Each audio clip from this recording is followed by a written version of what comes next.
My name is Jason, and this is Just Watches. Now, I've been eyeing this watch for a while, so when a used one popped up in the exact colorway I wanted at a great price, I had to go for it. This is the UBIQ Dual in navy silver. Now, before I get to the review, if you're enjoying the contents of this channel, I invite you to subscribe. And if you like the contents of this particular video, please give it a thumbs up. Thank you so much. For price and availability, as of the recording of this video, this watch is available on the UBIQ website in 5 colorways for $649. Now, the case is 39 millimeters in diameter, 47 millimeters lug to lug. It's only 11.5 millimeters thick and then has a 20 millimeter lug width opening. Although on the bracelet, the end links do extend that true lug to lug to about 50 millimeters. Now, this case is very unique in a few ways. First, there's a small cutaway between the lugs and the mid case that adds a bit of dimensionality to the watch from the front. But more drastically is the fact that the mid case is actually carved away and then satin finished, while the edges of the mid case are brought up to a high polish. This is a really striking and interesting feature on a case that I really haven't seen before. Also, this case is super thin at 11.5 millimeters, and it's also spread really well between the bezel and the mid case that makes it appear even thinner on wrist. Now, this watch comes with both a bracelet and a nice FKM rubber strap. Let's start with the bracelet. It starts at 20 millimeters before tapering all the way down to 16 and then jumping back to 18 millimeters at the clasp. Now, the end links do extend past the lugs, adding to the lug to lug, and they also don't articulate all the way against the back of the watch, but this is due to that quick release feature, and that more than makes up for the lack of articulation. The links are brushed on top and high polish on the sides. The clasp is really nice with brushing on top and high polish chambers on the edges. This is a pretty widely used microbrand style clasp, but this one is really nice since it's on the thinner end, and then it also sneaks in a fully milled scissor as well as a quick adjust that offers approximately 8 millimeters of on-the-fly adjustment, which is fantastic. Finally, sizing is accomplished with screw links, and this is an excellent and comfortable bracelet. I love that nice 4 millimeter taper, and with the quick release end links, you can swap it on and off the watch in a matter of 10 to 15 seconds. Now let's talk about the strap. The strap starts at 20 millimeters before tapering down to 18. The strap features quick release spring bars, so switching it out for other straps or the bracelet is also going to be a breeze. The rubber is extremely supple, soft, and comfortable, and has nice venting. There are 2 floating keepers, and then nice finished hardware signed with the UBIQ branding. The navy color also perfectly matches the navy used on the bezel and looks fantastic. I really love when a watch brand gives you 2 really nice bracelet and strap options with the watch at no extra charge, and then since they both have that quick release functionality, you can switch between them very quickly. The screw-in caseback helps provide 200 meters of water resistance and has a cool design showing the brand, model name, automatic, designed in Singapore, and then an individual number for each watch. There's also divots as well as knurling, so you can probably remove this case back with a number of different tools if you feel so inclined to do so. This watch is powered by the Miyota 9015, which is a 28,800 vibration per hour hacking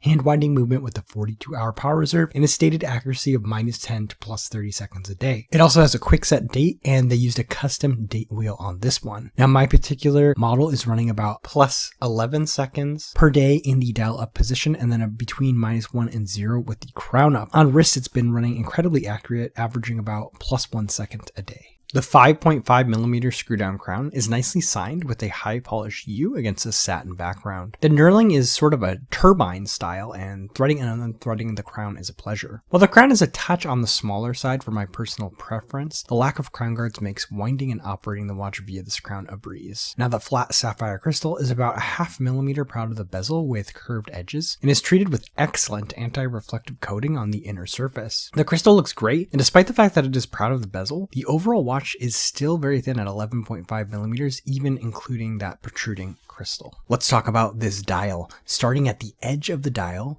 we have a navy chapter ring with dashes for each of the minute positions. Moving in from the chapter ring, we have lollipop style indices that are actually connected to the chapter ring by lines that extend out. Now, these are applied indices. They're edged with navy and filled with lume. We have more rectangular shapes for 3, 9, and 12, circular ones for the rest, and then a date window that's also a similar circular shape at 6. Now, UBIQ is printed at at 12 with dual and the depth rating at 6. Overall, this is a very stylish and symmetrical dial that I absolutely love. The handset on this watch is really fun. First, we have an orange hour hand and a high polish minute hand that is super long and terminates in a triangle at the very edge of the dial. The second hand is high polish with an orange lollipop at the end that passes perfectly through the center of all the applied hour indices, which is a fun little detail. My only complaint on this handset is that in certain lighting conditions, that hour hand can get a little lost being high polish against that silvery white dial. The 60-click unidirectional bezel is nicely knurled. Now, I love 60-click bezels, and this one is pleasing to turn with decisive clicks, and then everything lines up really nicely at 12. We have a massive orange triangle filled with Lume at 12 with twin tracks, one featuring a 12-hour track and the other marking out the minutes at each 10-minute increment. So this bezel is super functional. You can use it to track a second time zone or as a timer. The insert is stainless steel with that minute track in navy, and then everything on the bezel is also lumed, which you'll see later in the Lume shot. All in all, I love this bezel. It has a great look and design, but it's also highly functional with those twin tracks.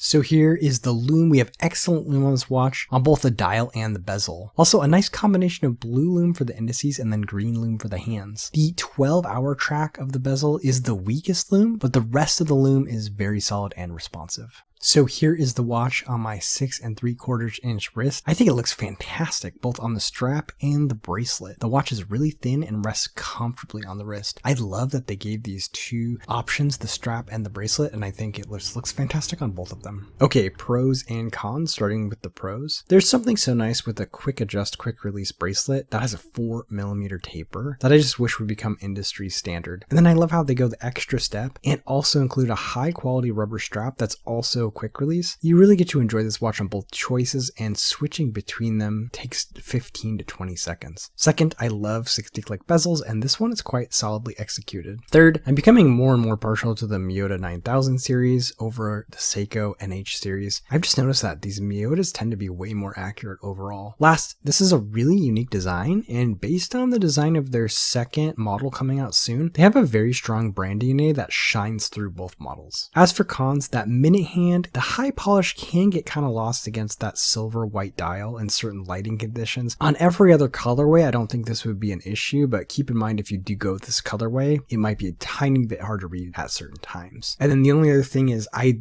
really like larger crowns. This one's a little bit on the smaller side for me. It's totally functional, but I'd love to see like a 6.5 or 7mm crown on this one. As for comparables, the micro brand Diver World is replete with choices. For more, you might consider a Serica 5303. I can't help but feel like this Dual is a sci-fi version of that watch. For about the same price, you could consider the Notice Deep. It's a bigger watch, but it has the same wonderful feature set, including a quick release and quick adjust bracelet. And then for less, I would also check out the Ver DS5. Now, I have a review of all three of these watches. I'll provide a link in the upper right hand corner if you want to check them out. So there you have it, the UBIQ Dual. What do you think about this watch? Let me know in the comment section below. As always, if you're enjoying the contents of this channel, I invite you to subscribe. And if you like the contents of this individual video, please give it a thumbs up.